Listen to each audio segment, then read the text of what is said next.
Our next fourth and final speaker before moving to questions is Professor Hugh White. Hugh White is Emeritus Professor of Strategic Studies in the Strategic and Defence Studies Centre at the ANU. Before becoming an academic, he worked in government for many years as an intelligence analyst, a ministerial staffer and a senior defence official. He has published widely on Australian strategic and defence policy, America's position in Asia, and the strategic implications of China's rise. Hugh White.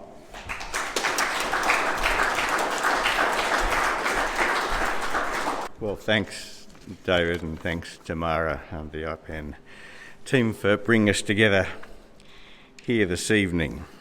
I'm going to make 3 points explaining why I think AUKUS is a mistake.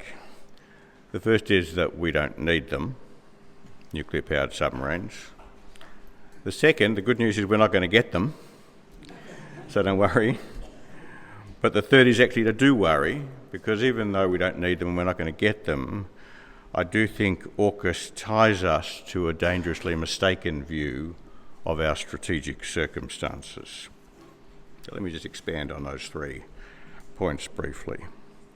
We don't need them. There are many arguments against Australia acquiring nuclear-powered submarines, and Sue sketched many of them. But I want to give you, so to speak, the force planner's perspective. I don't think nuclear-powered submarines make sense for Australia, amongst other reasons, because conventionally powered submarines are just a more cost-effective way of doing what we need to do. Now, this is quite a big subject. I'm going to give you the brief version. There are 2 broad reasons that the government has thrown out to explain why we are heading down the nuclear-powered route. The first relates to stealth.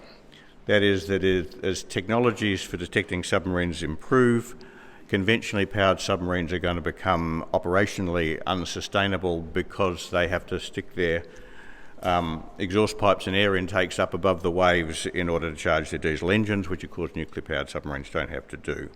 And that process, called snorting by the submariners, is a vulnerability which allows them to be detected. And it's true, actually. Conventionally powered submarines are more vulnerable in that they have to snort. But that's not a really decisive new vulnerability. It's always been part of the picture. It didn't stop us planning to buy the French conventionally powered submarines. As Alan sketched out, it doesn't stop a lot of other countries around the world operating conventionally powered submarines, and it overlooks the fact that nuclear-powered submarines are vulnerable too, not in the same ways. They have different vulnerabilities. They're bigger, they're faster, they're hotter, they therefore give out a whole lot of other signals. And so it's very hard to argue that the difference in stealth is a sufficiently vital difference between a conventional nuclear power to justify the cost and risk of acquiring nuclear-powered submarines. The second argument the government's put forward is that they're faster, and they are faster. They go much faster underwater than conventionally powered boats, and that does have advantages. Pat Conroy, the Minister for Defence Industry, attempted to summarise those advantages by saying that because they go faster, one nuclear-powered submarine provides the same operational effect as 2 conventionally powered submarines.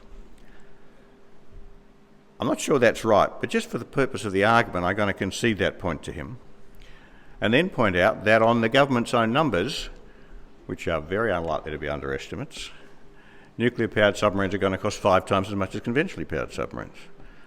So you can do the math. For the price of 8 conventionally powered nuclear-powered submarines, which is what we're planning to buy, we could have 40 conventionally powered submarines.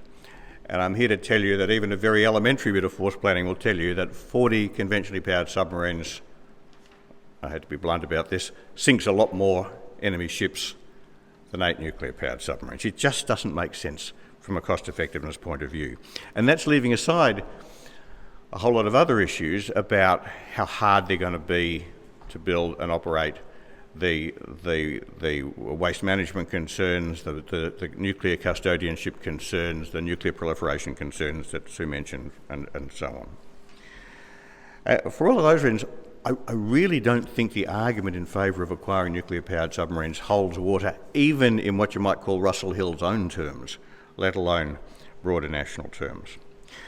But as I say, the good news is, don't worry, we're not going to get them. This is not going to happen. I mean, even if the government's plans were to work, we're not going to get what you call a minimum viable operational capability of 6 submarines, and for various reasons, until you have 6 submarines, you don't really have a viable operational capability. We're not going to get the 6th submarine at the very earliest on the government's most optimistic projections until the late 50s, 2050s, which is sort of functionally never. But I think even that is way too optimistic.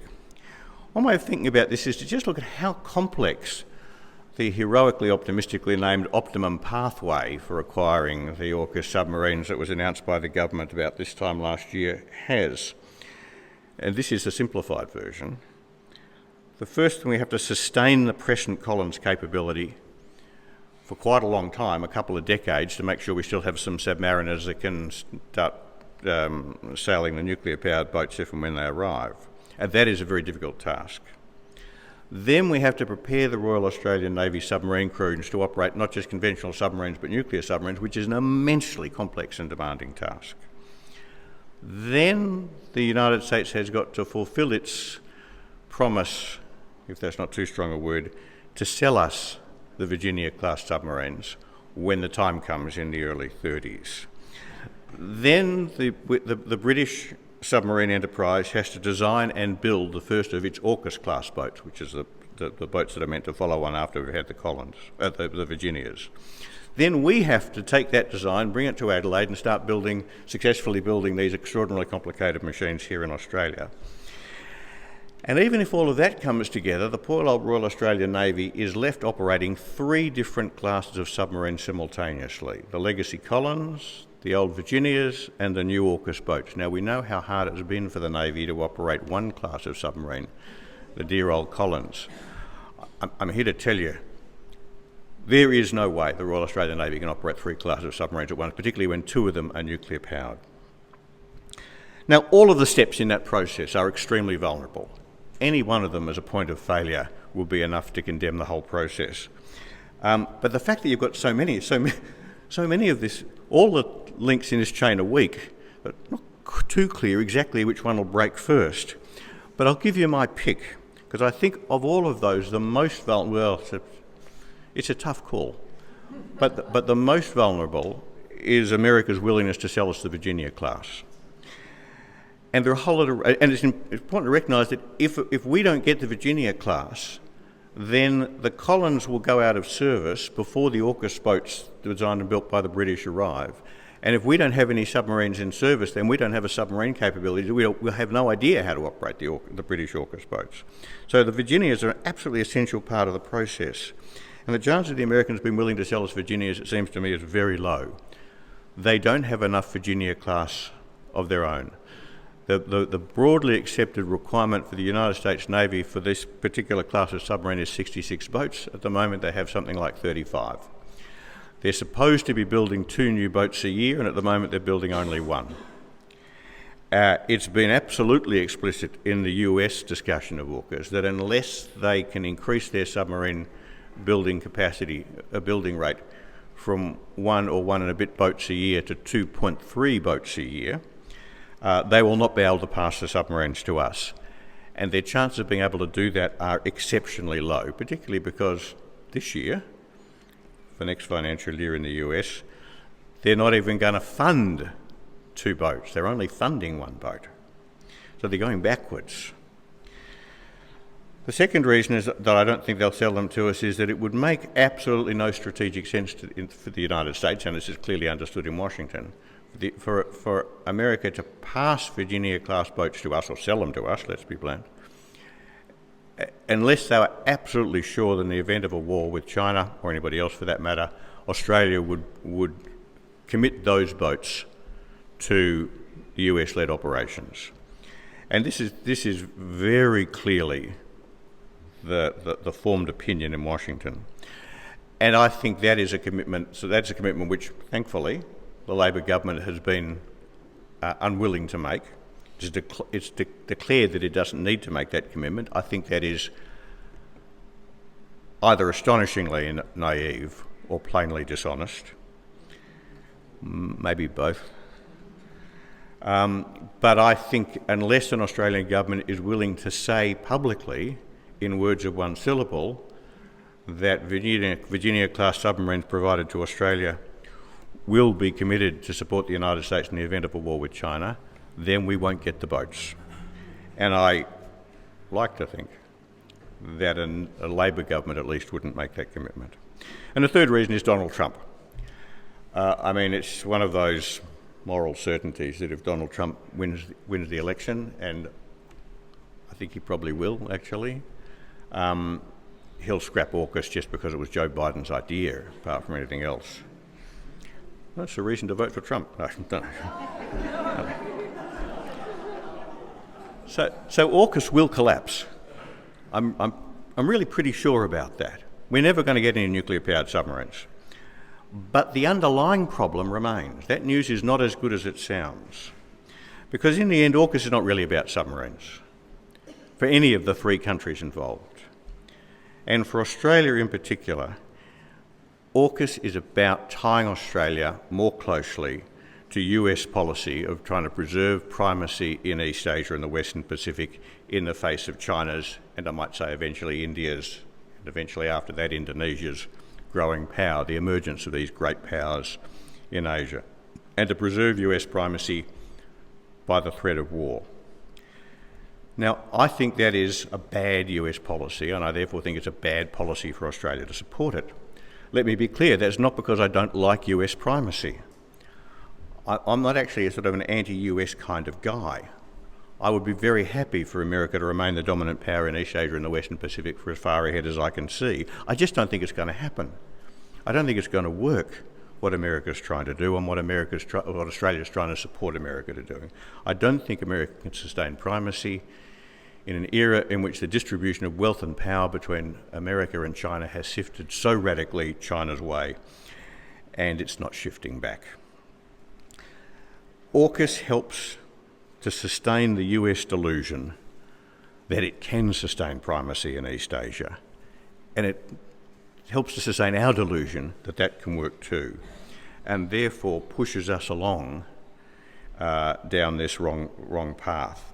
And I think when you look at the dangers of that, the two are clear. The first is that in the end, I don't actually think, despite what Americans say, and despite AUKUS, I don't think they're serious about really trying to sustain primacy in East Asia. They talk about it as if they're serious. But AUKUS, which is a sham for the reasons I've sketched, is one of the big things they're doing. It's one of the headline acts. AUKUS, in fact, shows how shallow the US effort really is. They are actually stepping back from Asia. And again, Donald Trump actually gives you the sign here. He's not serious about sustaining US primacy in Asia. So for us to bet our future in this part of the world on the idea that we support the United States in trying to preserve primacy, rather than to make our contribution to shaping a new regional order without US primacy, is a huge historic mistake for us. And I think AUKUS is a mistake for us because it fuels the sense that we can navigate our future in Asia over the decades ahead by supporting this delusional US policy rather than making our own way. But there is a deeper reason too, and that is that even though I don't think America's serious about sustaining primacy in Asia, in a crisis like a crisis over Taiwan, that delusion may get all the way into the Situation Room at 3 o'clock in the morning. And a US president might not be smart enough to realise that going to war with China is a really dumb idea, starting a war that the United States cannot win, and which I think for quite specific reasons is really quite likely to become a nuclear war. And because AUKUS sustains our delusion that that old order can be sustained by force and that that war would be worth fighting, which is what I think is the idea right at the heart of the AUKUS thing, I do think that it does, even if it fails as a defence project, and if it makes no sense as capability planning, is still a very, very serious error indeed. Thank you.